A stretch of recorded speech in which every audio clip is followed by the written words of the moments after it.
Walaupun dia belum nyata, walaupun tidak bisa dijangkau dengan kata-kata, walaupun dia kosong dalam kehampaan, namun dia itu wujud.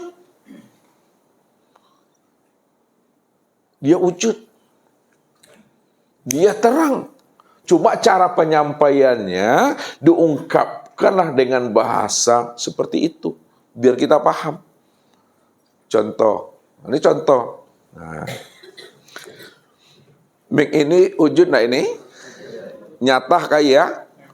Bisa Bapak Ibu lihat? Nah, dia wujud, dia nyata, bisa Bapak Ibu lihat. Sekarang, mik itu Ustaz letak di belakang Ustaz nih. Bisakah Bapak Ibu lihatnya? Ya. Kalau Bapak Ibu tidak bisa lihat, apakah mik itu tidak wujud? Apakah mik itu nyata? Kalau mik itu wujud dan nyata, kenapa Bapak Ibu tidak bisa melihat mik itu? Karena dia terhalang dengan badan Ustaz.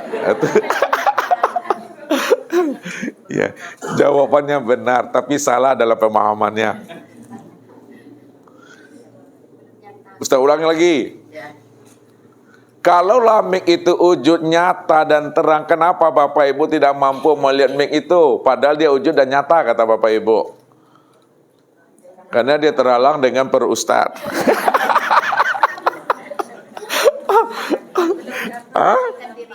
Kenapa? Satu-satulah dulu. Rami dulu. Belum mentajalikan dirinya. Apa artinya tuh Ani mentajalikan diri itu? Belum apa? Menampakkan dirinya. Apa tuh Bu Lia artinya tuh? Betul tuh Pak. Apa namanya?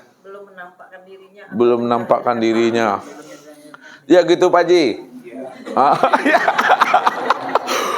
Udah lama Ustadz mendengar Pak Haji ini ya. Baru malam ini lah Pak Haji ngikuti kata ibu-ibu nih ya. Ya. Jadi apa yang Bapak Ibu sampaikan itu yang hak, yang benar itu. Ya. Oh iya, alhamdulillah. Mik ini nyata, mik ini wujud, mik ini terang. Kenapa Bapak Ibu tidak bisa melihatnya? Jawabannya karena dia belum menampakkan dirinya. Dia belum menzohirkan dirinya. Dia belum menyatakan dirinya. Dia belum mentajalikan dirinya. Pertanyaannya, kapan mik ini bisa dilihat? Kapan mik itu bisa ditengok? Kapan mik itu bisa dikenal? Ketika mik itu menampakkan dirinya, menzohirkan dirinya, mentajalikan dirinya. Jadi sesuatu yang tidak nampak sama Bapak Ibu, jangan dikatakan dia tidak ada. Kalaupun Allah itu batin, ya Bapak Ibu, tidak bisa Bapak Ibu melihatnya, tidak bisa Bapak Ibu mengenalnya, tidak bisa Bapak Ibu menguraikan. Jangan dibilang dia tidak wujud. Jangan dibilang dia tidak nyata. Jangan dibilang dia tidak zohir. Kita saja yang belum kenal. Kita saja yang belum paham.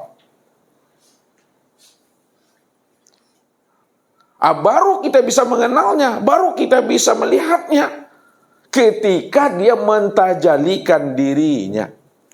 Ketika dia menampakkan dirinya, ketika dia menzohirkan dirinya, disitulah Bapak Ibu bisa mengenal, melihat akan dirinya itu. Naik ke atas pemahamannya Bapak Ibu. Walaupun Allah tidak mentajalikan dirinya, apakah Allah itu tidak wujud? Apakah Allah tidak nyata? Kalau Allah benar-benar wujud dan nyata, untuk apa Allah mentajalikan dirinya juga lagi? Ini memahami di ma'rifat nih. Kalau Allah itu wujud, kalau Allah itu nyata, untuk apa Allah menyatakan dirinya juga? Padahal dirinya sudah nyata. Kalau Allah itu betul-betul terang, jelas, untuk apa juga Allah itu menzahirkan dirinya? Bukankah dirinya telah zahir, dirinya telah terang? Kesimpulannya dalam hal ini, Allah itu tak perlu mentajalikan dirinya. Allah tak perlu lagi menyata-nyatakan dirinya, karena dirinya sudah wujud, dirinya telah nyata, dirinya telah terang.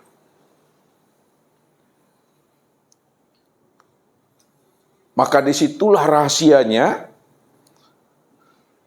kenapa Allah sudah nyata, sudah terang dan jelas, lalu dia menyatakan dirinya juga. Ini untuk memberikan pemahaman saja. Inilah ilmu, inilah duduknya di sifat.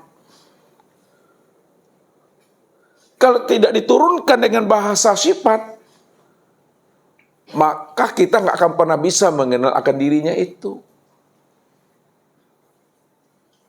Jadi di sifatlah kita bisa paham, baru kita bisa kenal Allah. Setelah Allah mentajalikan dirinya, baru kita bisa kenal Allah setelah Allah menzahirkan dirinya.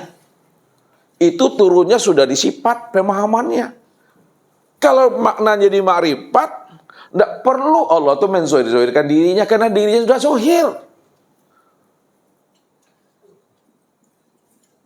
Namun hanya dia cuma yang wujud satu-satunya. Hanya dia cuma yang semata-mata yang ada, yang tunggal. Ini Ustadz katakan Allah masih dalam keadaan jomblo. Apa tuh? Allah dalam keadaan jomblo, Allah dalam kesendirian. Dialah yang dikatakan Ahmad, dia pula lah yang disebut dengan Muhammad. Dia yang dikatakan dengan Ahmad, dia pula yang disebut namanya dengan Muhammad. Dialah yang terpuji dan dia pula yang memuji. Maksudnya, dialah yang memuji akan dirinya sendiri. Tidak ada siapa-siapa di situ. Masa ini yang disebut namanya, ya, masalah ta'yin itu. Yang tidak bisa disebut dengan kata-kata. Tapi dia ada, tapi dia zohir. Zohirnya itu masih dalam keadaan batin. Itu memahami itu. Dia zohir, dia wujud, dia nyata, namun masih dalam keadaan batin. Ya. Bagaimana cara Bapak Ibu memahami ilmu Ustadznya? Dia wujud, dia nyata, dia zohir, namun wujud nyata dan zohirnya itu masih dalam keadaan batin. Dia belum memperkenalkan dirinya. Maka ketika itulah sebenarnya Allah menjelaskan rahasia dirinya ketika dia ingin mentajalikan dirinya. Ketika ingin dia memperkenalkan dirinya, apa kata dirinya? Di dalam dirinya. Di alam nazarullahnya, itu bahasa tauhidnya. Nih, naik lagi Bapak Ibu ke atas memahaminya. Alam nazarullah. Alam nazarullah itu alam pikir Allah namanya Bapak Ibu. Ya, alam pikir Allah. Dia wujud, dia nyata, dia zohir, tapi wujud nyata dan zohirnya itu masih dalam keadaan batin. Disitulah dia menjelaskan akan rahasia dirinya. Apa kata Allah itu? Apa kata dirinya di dalam dirinya? Kuntu kanzan mahfiyan wa ahbabtu an wa'arafa wa khalaqtul khalqa liya'rifani. Aku adalah perbendaharaan yang tersembunyi, lalu aku ingin dikenal. Karena aku ingin dikenal, maka aku ciptakanlah sesuatu dari diriku. Supaya sesuatu yang kuciptakan dari diriku itu, agar dia mampu mengenal aku, akulah sebenarnya yang wujud dan nyata pada dirinya.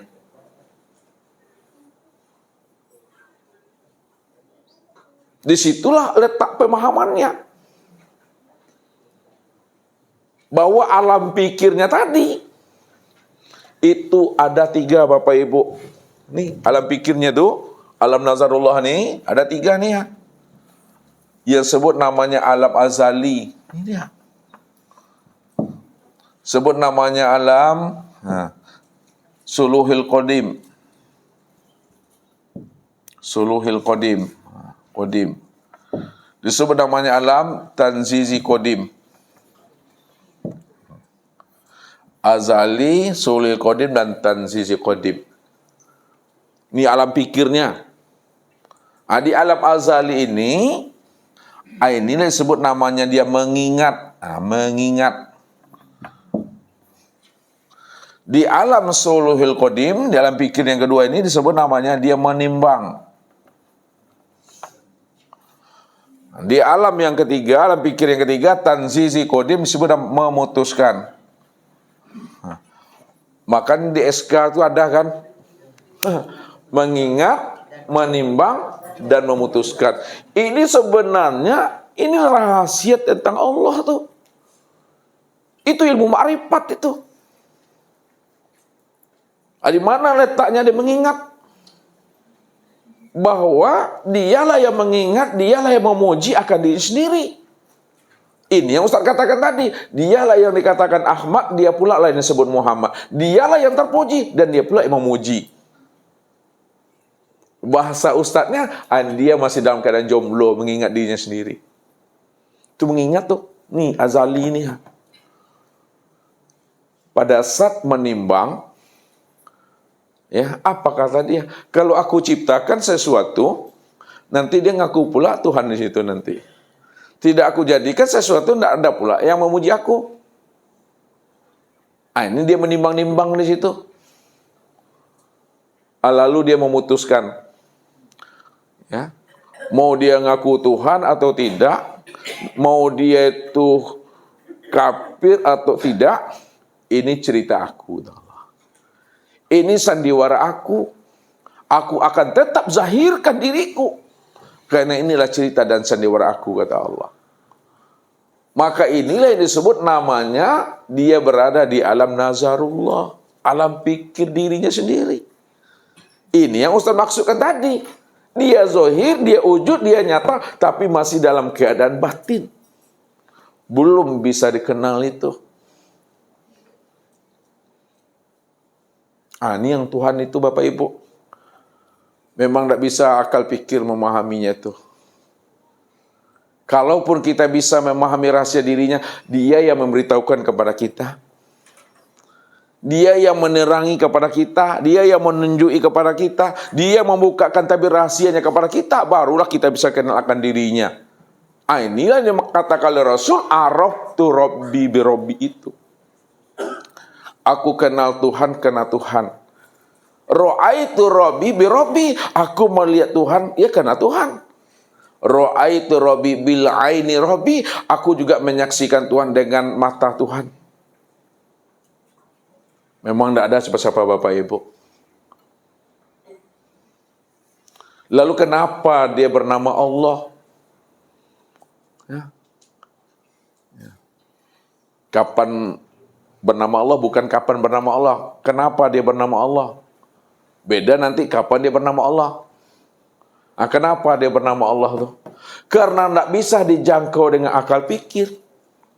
Tak bisa dianalisa, tidak bisa dipahami. Yang membuat kita ini terheran-heran. Yang membuat kita ini tercengang-cengang. Buntu aku, paning aku. Yang membuat kita buntu, hening, terheran-heran. Itulah disitulah dia menamai dirinya dengan Allah itu.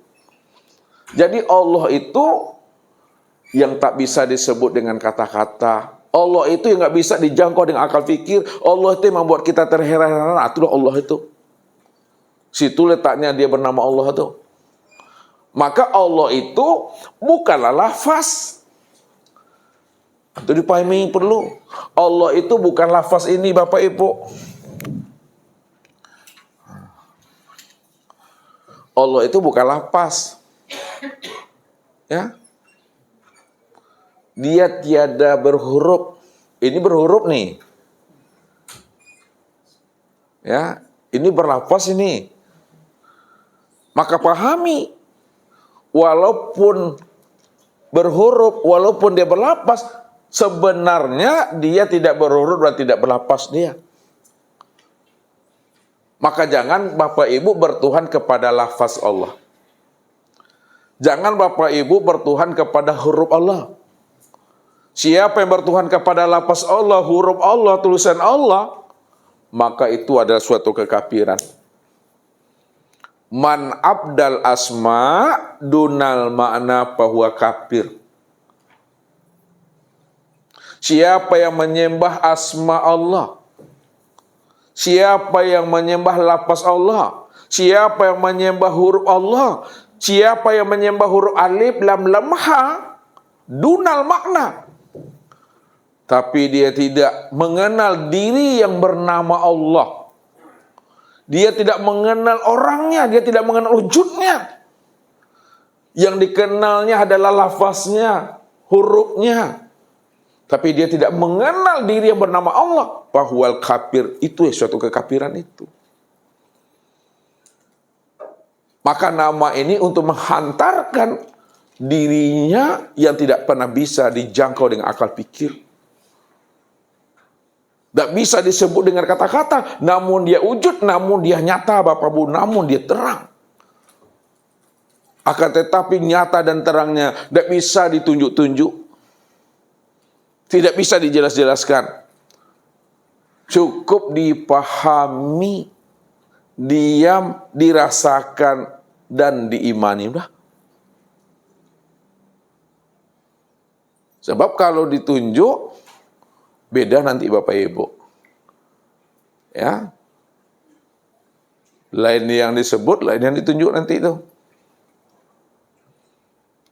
Jadi oleh karena itu, saksikan dirinya, lihat dirinya. Tapi ingat, jangan disebut-sebut, apalagi ditunjuk-tunjuk. Disitulah rahasianya orang yang mengenal Allah itu. Duduk dah pada makom diam itu. Ini yang Nabi utarakan. Man arafallah fahuwallah. Man arafallah fahuwallah. Barang siapa yang telah mengenal Allah. Allah yang tiada awal, Allah yang tiada akhir. Allah yang tiada bisa disebut dengan kata-kata. Namun dia wujud, namun dia nyata, namun dia terang. Maka segala yang wujud, segala yang terang itu, yang nggak bisa disebut dengan kata-kata. Bahwa Allah, maka dialah yang sebenar-benarnya itu. Ketika itu apa kata Rasul? Man arafallah kala lisanahu.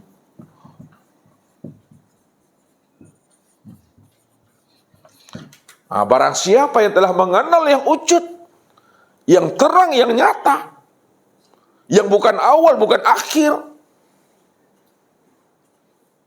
maka ketika itu kala lisanahu, keluh lidah Bapak Ibu. Keluh lidah itu maksudnya kata yang tiada terkatakan. Kata yang tiada terkatakan. Ya. Kalau dicontohkan seperti si bisu dalam rasian. Ini bisu dalam rasian. Tahu Bapak bisu dalam rasian maksudnya? Rasian itu dalam mimpi. Orang bisu ini dia mimpi. Pergi ke rumah temannya, pergi rumah ayahnya, ya, pergi ke rumah anaknya, makan di situ, mandi di situ, kemudian main futsal pula lagi di sana sama teman-temannya.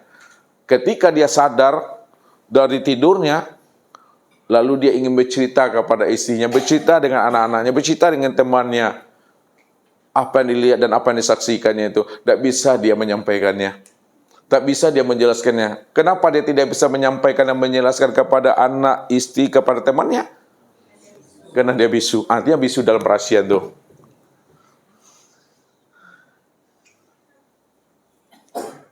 Inge lai, takatu indah. Wah, ingat kita tapi tasabui indah dah. Itu bisu dalam rahasia itu. Kita dah paham. Sulit mengungkapkan paham itu dengan melalui kata-kata.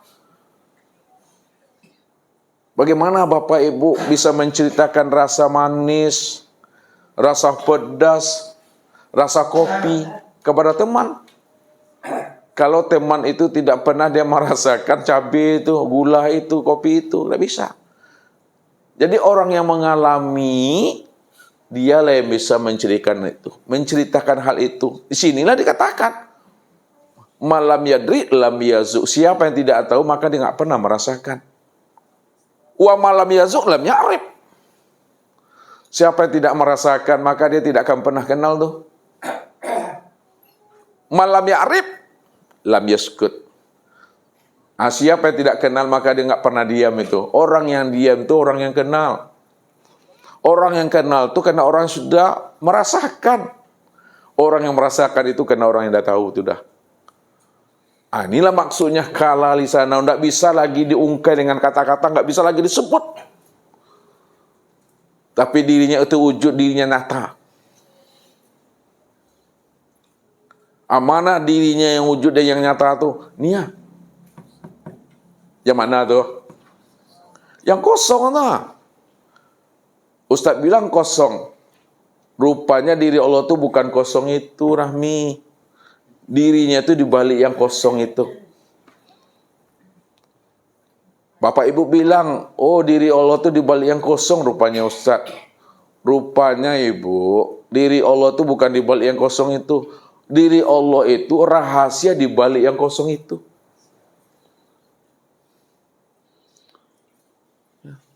Berarti diri Allah itu rahasia di balik yang kosong.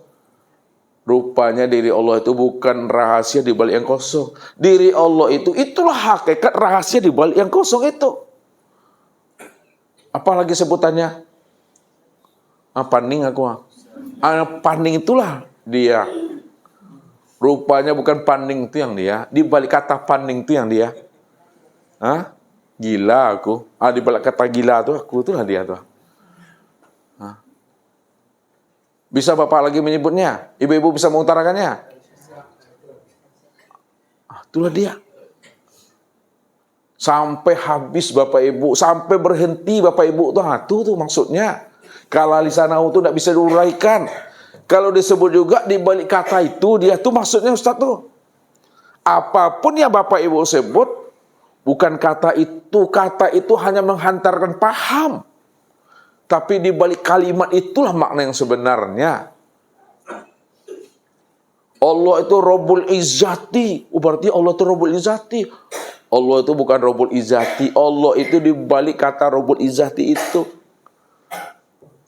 Kesimpulannya sampai kala lisanahu. Kala lisanahu masih ada enggak suara tuh? Kala lisanahu ada enggak suaranya tuh? Kala lisanahu itu suara enggak tuh? Di balik kala lisanahu itu dia.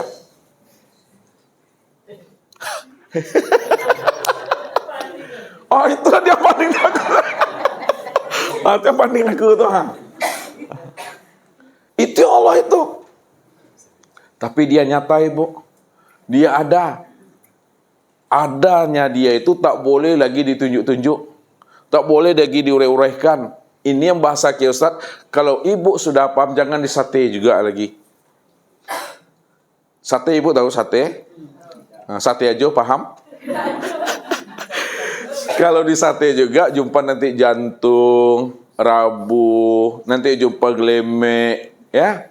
Maksudnya, kalau Bapak Ibu sudah paham tentang Allah, jangan diuraikan juga lagi. Itu maksud Ustaz. Jangan dicencang-cencang juga kaji itu. Ya. Kena juga landasan tuh. Jangan diterangkan juga lagi. Semakin diterangkan, semakin kabur maknanya. Semakin dijelaskan, semakin tak paham kita. Jadi sesuatu yang sudah jelas, dijelaskan juga, kabur maknanya. Ya. Bapak Ibu udah tahu namanya triplek. Ya kan? Ditunjuk juga lagi, diterangkan juga lagi. Ini apa namanya nih? Triplek ini Papa tulis nih. Makanya jangan dijelaskan lagi. Ya. Maksud kita triplek yang ditunjuk Papa tulis. Tapi berpisah enggak Papa tulis dengan tripleknya? Tidak. Lalu apa yang membedakannya?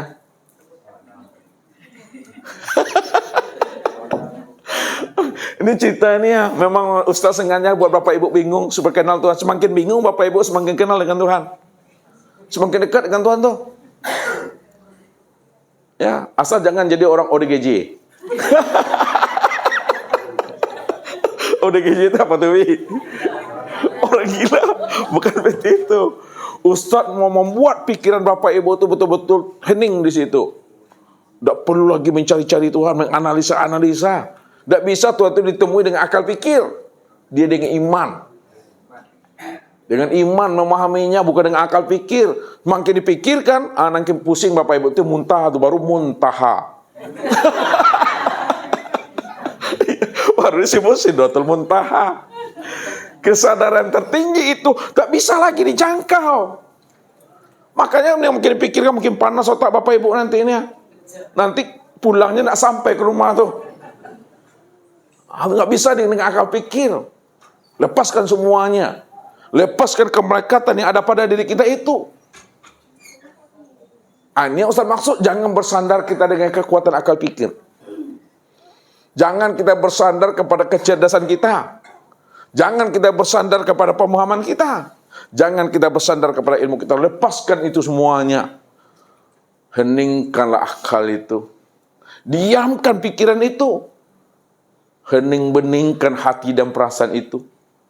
Kalaulah akal pikir hati sudah dihening-beningkan, di dalam keheningan itulah nyatalah akan dirinya.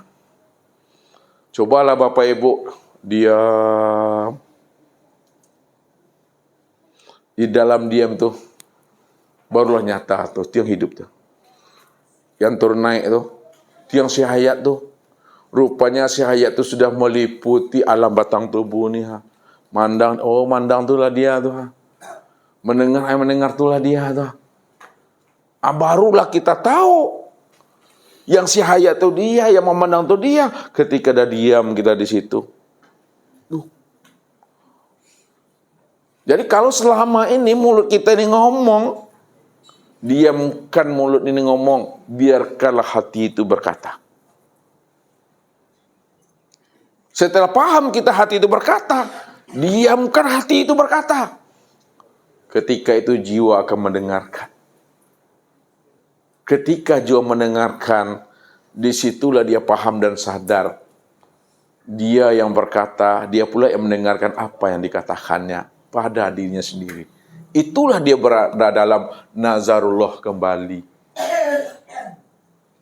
Itu dia. Dialah yang mampu memahami siapa dirinya. Dialah yang kenal dengan dirinya yang sebenarnya. Selain aku, tidak ada yang kenal dengan aku. Aku yang kenal dengan aku. Jadi tidak ada yang bisa mengenal dirinya. Yang bisa mengenal dirinya ya dia. Selain dirinya tidak ada yang bisa kenal. Kenapa? Karena selain dirinya tidak pernah ada. Bagaimana mungkin sesuatu yang tidak ada mampu dia mengenal aku? Padahal dia tidak ada.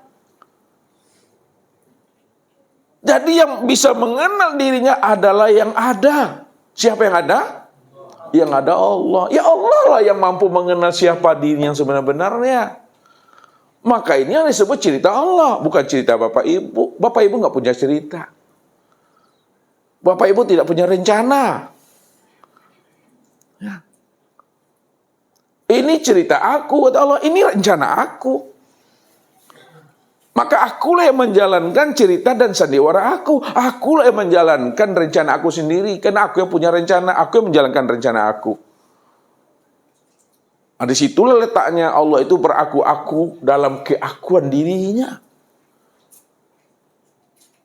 Itu yang katakan aku sejati Bapak Ibu. Jadi aku sejati itu bukan akunya kita. Akunya Allah tahu.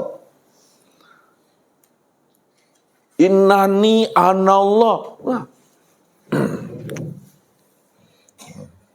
Innani anallah. Sesungguhnya aku ini adalah Allah. Aku. Aku adalah Allah. Mana yang aku? Mana yang Allah? Allah tu nama daripada aku. Aku ni yang bernama Allah. Kalaulah aku tu yang bernama Allah, Allah tu namanya si aku. Namanya si aku tu Allah tu. Mana yang katakan si aku tu yang mana? Yang si aku tu ni. Apa namanya ni? Kosong yang nggak bisa sebut. Itu maksudnya tu. Jadi yang kosong itu yang beraku-aku. Innani anallah tu. Itu maksudnya. Tapi kalau dibilang kosong, di balik kata kosong itu yang aku tu, yang diri aku tu, itu maksudnya tu. Sampai Bapak Ibu tak bisa menyebutnya. Diam. Masih ada kata diam tu. Di balik kata diam tu yang aku tu. Hening. Bukan hening tu yang aku. Yang si aku tu di balik kata hening tu. Sampai tidak ada kata dan suara. Kalau masih bersuara, belum dia itu. Kalau masih berkelimat, belum dia. Kalau masih bisa disebut, belum dia. Kalau masih bisa diuraikan, belum dia. Dia tak bisa diuraikan, dia nggak bisa disebut, dia nggak bisa dianalisa. Itu yang aku tu, itu yang Allah tu.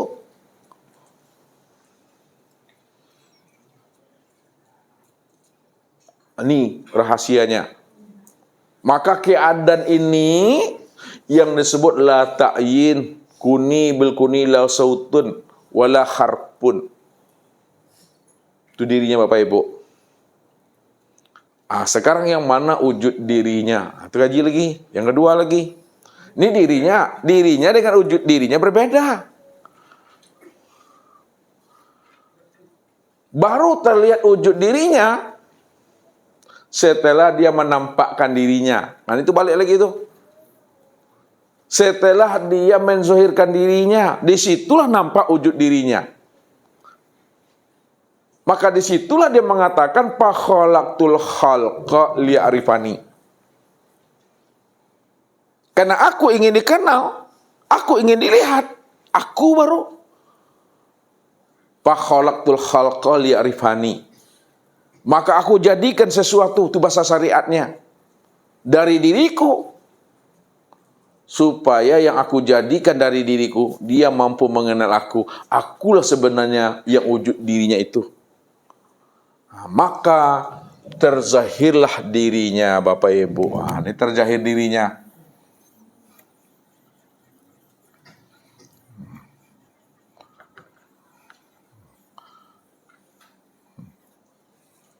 Terzahir dirinya, ya, tampak dirinya, nyata dirinya. Nyatanya dirinya itulah yang disebut namanya dengan nur. Ya Bapak Ibu. Nyatanya dirinya, zohirnya dirinya, itu yang disebut namanya dengan nur. Siapa nur itu? Nur ini yang disebut namanya wujudullah. Itu dia. Nur ini yang disebut wujudullah itu. Apa artinya wujudullah? Itu wujud Allah itu. Atau disebut juga nur itu disebut namanya apa? Ainullah. Apa artinya itu? Nyatanya Allah. Atau disebut juga hakikatullah. Artinya sebenarnya Allah itu nur. Kalaulah dikatakan nur itu wujudullah, ainullah, hakikatullah, lalu apa makna nur itu? Jangan Bapak Ibu pahami pula nur itu cahaya hitam, merah, putih, hijau, baru meletus balonku. Jadi nur ini bahasa metafora, bahasa kias. Jadi kalau Allah memberi hidayah, Allah memberi petunjuk, Allah menggunakan bahasa nur. Wa may yu'min billahi yahdi qalbahu yahdillahu linurihi may yasha. Barang siapa yang benar-benar beriman kepada aku, yakin dia bertuhan kepada aku, tak ragu dia, tak bimbang dia. Yahdillahu linurihi mayyasha. Allah akan memberi hidayah ke dalam hati kita itu dengan nur, supaya dengan nur itu teranglah rahasia dirinya itu yang sebenarnya. Maka nur itu jangan diartikan dengan cahaya, Bapak Ibu. Nur ini artinya terang, itu maksudnya. Terang itu adalah jelas. Jelas itu maksudnya adalah nyata. Nyata itu maksudnya adalah wujud. Maka segala yang wujud, segala yang nyata, segala yang jelas, segala yang terang, itu yang dikatakan nur. Ini nyata nak ini? Nur ini. Ini terang kah ini? Nur itu. Nah sekarang, apakah yang terang itu nur atau yang terang itu Allah? Apakah yang terang itu nur atau yang terang itu Allah? Allah lah sebenarnya yang dikatakan yang terang itu. Allah lah sebenarnya yang dikatakan yang jelas itu. Allah lah yang sebenar nur. Bukan nur itu yang jelas. Tapi yang jelas itu adalah Allah. Allah itu yang nur. Maka disitulah Allah menjelaskan dirinya sebagai nur. Allah, nih, Allah nurus samawati wal ard. Allah itu adalah nur. Apa arti nur tadi? Terang, jelas, nyata. Allah itu nyata, terang, jelas, wujud. Wujud nyata, terang dan jelasnya itu pada sekalian langit dan sesi alam ini wujudnya. Sesi alam ini itulah nur itu. Apapun bentuknya, apapun namanya, apapun rupanya, besarkah dia, kecilkah dia, itu yang nur itu. Maka sesi alam itu disebut nur. Disitulah rahasianya. Allah menjelaskan, aku ini Allah. Aku nyata, aku terang. Nyata dan terangnya aku pada sekalian langit dan bumi ini. Itulah aku, itu Tuhan. Ini memahaminya. Yang kedua Bapak Ibu, setelah Bapak Ibu paham untuk mengenal akan dirinya itu melalui nur, karena nur itu yang disebut nama wujudullah, ainullah dan hakikatullah, maka nur ini pula lah yang disebut dengan baharu. Apa? Di mana letak baharunya tuh? Nur itu yang dikatakan baharu karena dia telah zohir, dia telah nyata, dia telah wujud. Jadi kalau dia telah wujud, dia telah nyata, dia telah zohir, maka disebutlah baharu. Tapi kalau dia belum wujud, dia belum nyata, dia belum zahir, maka disebutlah namanya qadim.